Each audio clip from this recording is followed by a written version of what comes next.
Hey, I'm going to try to share a tip about skateboarding before baseball practice maybe starts behind me. Yeah, the thing that really unlocked skating for me as a 30-year-old, after having tried and failed it several times throughout my life, was really foot braking. So foot braking is kind of simple, but kind of hard at first. Basically, how do you control your speed on a skateboard? Good question. You may have had the experience of getting on a skateboard, feeling pretty good about it, pushing, and then you start down an incline and holy crap, what do? You're out of control. You've got to run off to the side, maybe you fall and roll or whatever. Hopefully you don't hurt yourself, right? Well, there's a solution, which is foot braking. So foot braking is just when you're riding a board, it's a lot like you're pushing, and the natural thing that you want to maybe try is to stomp to stop yourself. That's a bad idea because you're just going to hurt your foot and look like you don't know what you're doing. And by the way, it's okay to not know what you're doing on a skateboard, but it's good to figure it out. The much more controlled way is to foot brake. So let's look at this. Basically, you roll, and then you drag your back foot. You roll, and you drag your back foot.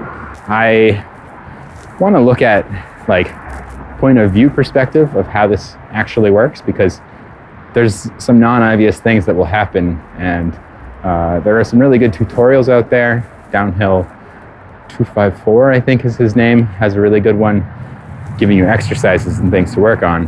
But from my perspective, the tutorials I've seen leave some stuff out. So let's take a closer look. So all right, let's look at the POV of how to stop on a skateboard. So you're pushing. When you're pushing, it's really essential to know the center line of your board. So what I mean by that is, if you think about a line drawn from the exact center of the tail to the exact center of the nose, right through the bolts, if you balance on that center line, you can roll one-footed on a skateboard. And basically the core of pushing is just getting good at balancing on that center of your board and rolling like that. And then the same core is being okay at finding that center line and foot braking. If you're rolling, you might put your feet more perpendicular to the board to have more side-to-side control for turning, tic-tacking, whatever you need to do. But really having that center line is what you need to be able to do and to find to either push or to control your speed. Balance on that center line, and then with your heel being the main point of contact, you drag it beside your board and a little bit behind your front foot. If you try to get way up here, you're going to get off balance a lot more easily, and you could fall forward or, just lose your balance. So that's not as fun. A really good way to practice this is just to see how far you can push and ride with just one foot. When I say practice balancing with one foot, this is what I literally mean. And just kind of act like a skier or a skater who is just on one foot. It's sort of like practicing a manual. You could try it across a basketball court, across the basketball key or some lines, or a parking lot, across some parking spots, and just try to work your way up to see how far you can get with that balance. It took me a lot longer to be able to foot brake and switch, just because I naturally had less balance there.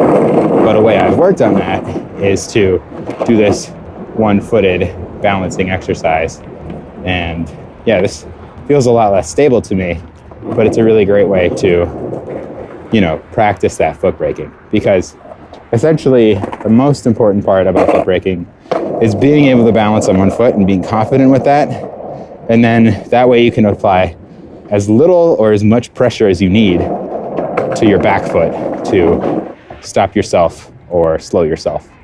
And then, once you've got that, you can take it down a hill, you can take it onto a sidewalk, you can mix it with pushing and slowing, and yeah, basically that's like the key to unlocking cruising on a skateboard, which is the key to figuring everything else out. So, everything comes from cruising and your ability to just control your speed and where you're going on a skateboard, whether it's rolling around a skate park, up and down ramps, figuring out the ollie, and your first tricks. So yeah, of course, there's plenty of skateboarders, like longboarders, for instance. And by the way, if you have a longboard or like a double drop longboard, that's actually where I learned a lot of this fundamental stuff. You're closer to the ground, so it's easier to balance and control your speed and push. And it's just a much more efficient vehicle to learn cruising on. But you can also do it on a regular popsicle skateboard with, hard wheels and everything, if that's what you've got. Plenty of people just longboard for, that's their thing. They don't feel the need to learn tricks on a skateboard and stuff. And that's totally cool. Yeah, so hopefully that is a basic thing that can help your skateboarding progression, especially early on, and something to practice along the way. Have fun out there and be safe. Enjoy.